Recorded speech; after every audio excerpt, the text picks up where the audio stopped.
लोकसभा इंतखाबात के दूसरे मरहले में बंगाल की 3 सीटों पर 26 अप्रैल को पोलिंग हो रही है।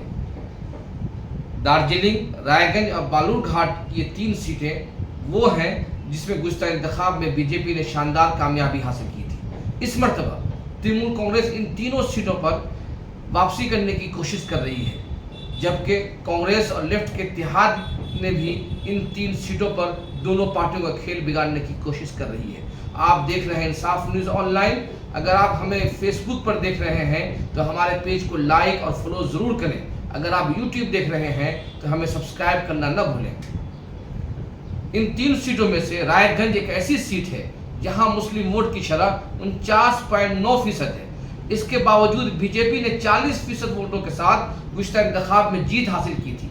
दरअसल मुस्लिम वोटों के इंतशार का फायदा बीजेपी को मिल गया था। कांग्रेस को 35.7, कांग्रेस को 6.6 और सीपीआईएम के मोहम्मद सलीम को 14.4% वोट मिले थे। जाहिर है मुस्लिम वोटों का इंतशार और पोलराइजेशन का फायदा बीजेपी को मिला। अगर इस मरतबा कांग्रेस और तृणमूल कांग्रेस के दरमियान इत्तेहाद हो जाता तो फिर बीजेपी के जीतने का इम्कान ही खत्म हो जाता। 2021 के असेंबली इंतखाब में तृणमूल कांग्रेस ने रायगंज के हल्के में शानदार वापसी की और मुस्लिम वोटों के पोलराइजेशन का सीधा उसे फायदा मिला। तृणमूल कांग्रेस के वोट में 15% का इजाफा हुआ और कुल 50.6% वोट मिल गया और बीजेपी के वोट में 2% की गिरावट आई। कांग्रेस के वोट फीसद में 2.2% की गिरावट आई और सीपीआईएम के वोट फीसद में 10 पॉइंट की गिरावट आई। इस तरह असेंबली इंतखाबात में बीजेपी के मुकाबले तृणमूल कांग्रेस का पल्ला भारी हो गया। कुल 7 असेंबली हल्के में तृणमूल कांग्रेस ने 5 सीटों पर कामयाबी हासिल की। एक जमाने में कांग्रेस का गढ़ कहा जाने वाला ये इलाका कांग्रेस और बाएं महाज का सफाया हो गया और उसकी सबसे बड़ी वजह यह थी कि तृणमूल कांग्रेस के हक में मुस्लिम वोट पोलराइज हो गए। बीजेपी ने असेंबली इंतखाबात में रायगंज लोकसभा हल्के की जिन 2 सीटों पर कामयाबी हासिल की थी उनमें रायगंज की सीट भी शामिल थी। ताहम असेंबली इंतखाबात के बाद बीजेपी के मेंबर असेंबली कृष्णा कल्याणी तृणमूल कांग्रेस में शामिल हो गए और इस मरतबा लोकसभा इंतखाब में कांग्रेस ने उन्हें यहां से उम्मीदवार बनाया है, जबकि बीजेपी ने मौजूदा मेंबर पार्लियामेंट दिबाश्री चौधरी को उम्मीदवार बनाने के बजाय कार्तिक पाल को उम्मीदवार बनाया है। कांग्रेस की तरफ से साबिक मेंबर असेंबली और नौजवान लीडर अली इमरान रम्स यहां से उम्मीदवार हैं। अली इमरान रम्स चकोलिया से 2 मरतबा मेंबर असेंबली रह चुके हैं और उनके वालिद भी यहां के सियासतदान थे।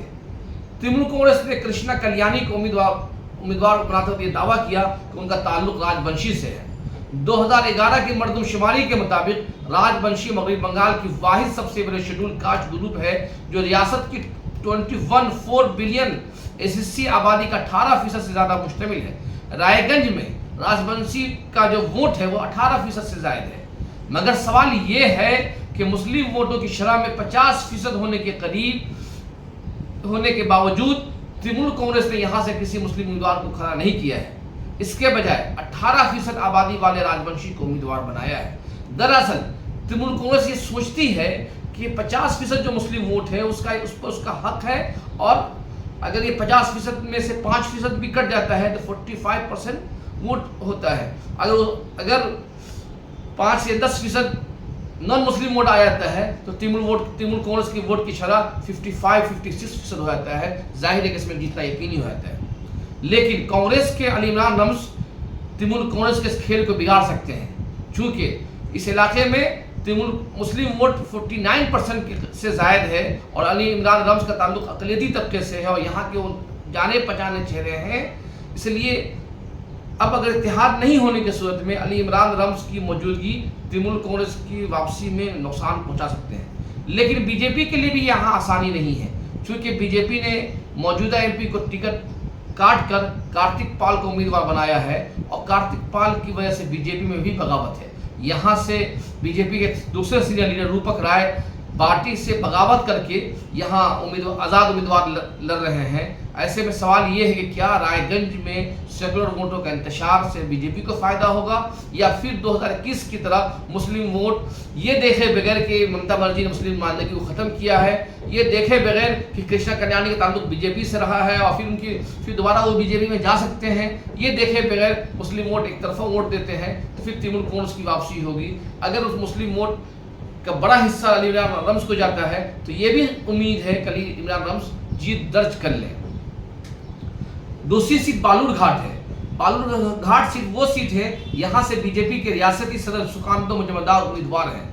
जनूबी दिनाजपुर की ये सीट और रायगंज दोनों स्ट्रेटेजिक एतबार से काफ़ी अहम है। सिलीगुड़ी के रास्ते ये शुमाल मशरक़ रियासतों को जोड़ता है और यहाँ पे रेलवे या आदिवासी यहाँ का सबसे बड़ा इशू है। यहाँ पे मुस्लिम वोट की जो शरह है 28.5% है।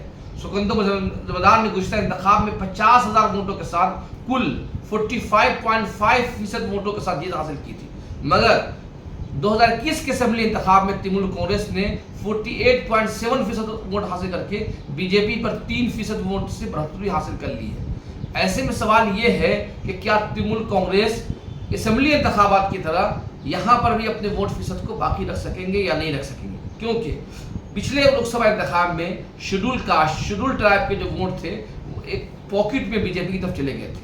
पिछले 5 सालों में तृणमूल कांग्रेस ने शेड्यूल कास्ट बिलखुसूस राजवंशियों के लिए कई सारे कारनामे, कई सारे काम किए हैं, जिसमें से बर्मन यूनिवर्सिटी और राजवंशी के लिए डेवलपमेंट बोर्ड और कई सारे काम ऐसे किए हैं जिससे तृणमूल कांग्रेस को उम्मीद है कि राजवंशी वोट आता है। अगर ऐसे में 28.5% मुस्लिम वोट, 30% के करीब मुस्लिम वोट और 20% के करीब अगर नॉन मुस्लिम वोट भी आ जाते हैं इनको, तो तृणमूल कांग्रेस की जीत हासिल हो सकती है। लेकिन सवाल वही है कि अगर गुज़िश्ता इंतखाब की तरह यहाँ पर फिर अगर पोलराइजेशन हो जाता है, और इस मरतबा बीजेपी नरेंद्र मोदी भी आए थे और अमित शाह भी आए थे इस हल्के में इंतखाब प्रचार करने के लिए, तो इस तरह से बालूरघाट की सीट बहुत अहम है और यहाँ से तृणमूल कांग्रेस ने अपने रियासती वजीर को उम्मीदवार बनाया है और जिस इलाके के काफ़ी माने जाने लीडर हैं। दार्जिलिंग की सीट एक माने में काफ़ी अहम है। दार्जिलिंग में गोरखालैंड एक मुकम्मल इशू रहा है गुज़िश्ता 3 दहाइयों से, गुज़िश्ता और बिलखसूस 20 सालों से यहाँ पे गोरखालैंड को लेकर मुसलसल तहरीक चल रही है और 2009 से ही इस सीट पर बीजेपी का कब्जा है, बल्कि बीजेपी अपनी इस सीट को सबसे ज़्यादा महफूज सीट समझ रही है। इस मरतबा तृणमूल कांग्रेस बीजेपी ने अपने मौजूदा मेंबर पार्लियामेंट राजू बिस्ता को उम्मीदवार बनाया है और एक पोजीशन तब्दील ये हुई है कि कांग्रेस ने विनय तमांग, जो अभी हाल ही में कांग्रेस में आए थे, उनको उम्मीदवार बनाया। विनय तमांग वो लीडर है जो गोरखा जनमुक्ति मोर्चा से बगावत करके तृणमूल कांग्रेस में शमूलियत हासिल की और वहाँ वोट बनाया। ममता बनर्जी की सरपरस्ती उनको हासिल थी, लेकिन ममता बनर्जी से इख्तलाफ हो गया है। इस वक्त उन्हें हमरू पार्टी की हिमायत हासिल है, वो इलेक्शन लड़ रहे हैं, जबकि तृणमूल कांग्रेस ने साबिक ब्यूरोक्रेट गोपाल लामा को यहाँ से उम्मीदवार बनाया है। 2019 गुज़िश्ता इंतखाब में बीजेपी ने यहाँ से 4 लाख से ज़ायद वोटों से जीत हासिल की थी, मगर इस मरतबा विष्णु प्रसाद पादा शर्मा जो बीजेपी के मेंबर असेंबली है कर्सियांग से, वो बगावत करके इलेक्शन लड़ रहे हैं। तो इस तरह ये उम्मीद है कि बीजेपी का वोट एक अच्छा खासा तकसीम होगा। गुज़िश्ता 4 दहाइयों से दार्जिलिंग की जो सियासत है गोरखालैंड के इर्द गिर्द घूम रही है। बीजेपी लगातार दावा कर रही है कि वो जल्द से जल्द गोरखालैंड के मसले को हल कर देगी। लेकिन गोरखालैंड की जो मकामी पार्टी है उनका कहना यह है कि अभी जो बीजेपी का जो इंतखाबी मंशूर आया है उस मंशूर में गोरखालैंड के बारे में कुछ भी नहीं कहा गया, एक लफ्ज़ नहीं बोला गया है।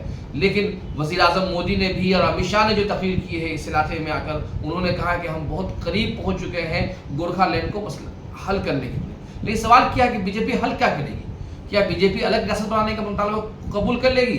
जाहिर है कि इससे बंगाल में उनका वोट घट जाएगा। बीजेपी कभी भी ये नहीं कर सकती है। तो इस तरह ये तीनों सीटें बीजेपी की, ये दार्जिलिंग की ये सीट एक बहुत अहम हो गया है। यहाँ दार्जिलिंग जो सबसे ज़्यादा चीज़ के लिए मशहूर था पहाड़ के लिए और चाय की पत्ती के लिए, लेकिन गुज़िश्ता 10 सालों में यहाँ पे चाय की पैदावार में बहुत तेज़ी से कमी आई है और इसकी वजह से रोज़गार में भी कमी आई है। बड़े पैमाने में यहाँ के नौजवान बेरोजगार हो रहे हैं। मौसमियाती तब्दीली की वजह से चाय की पैदावार नहीं हो पा रही है और स्टेट गवर्नमेंट ने भी और सेंट्रल गवर्नमेंट ने भी इस मसले को हल करने की कोशिश नहीं की गई है।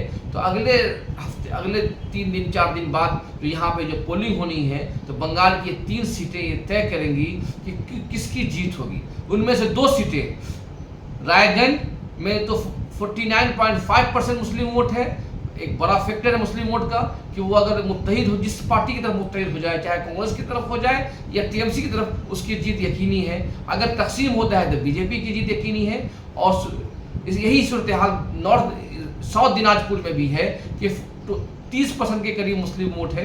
अगर उनमें से कोई भी मुस्लिम वोट अगर मुत्तहिद होता है तो उस पार्टी की जीत यकीनी है। लेकिन साउथ दिनाजपुर में कांग्रेस और लेफ्ट के दरमियान कोई इत्तेहाद नहीं हो सका है। दोनों पार्टियां अपने अपने उम्मीदवार को लड़ रही हैं और इन दोनों पार्टियां यहाँ पर कोई बड़ा फैक्टर नहीं है।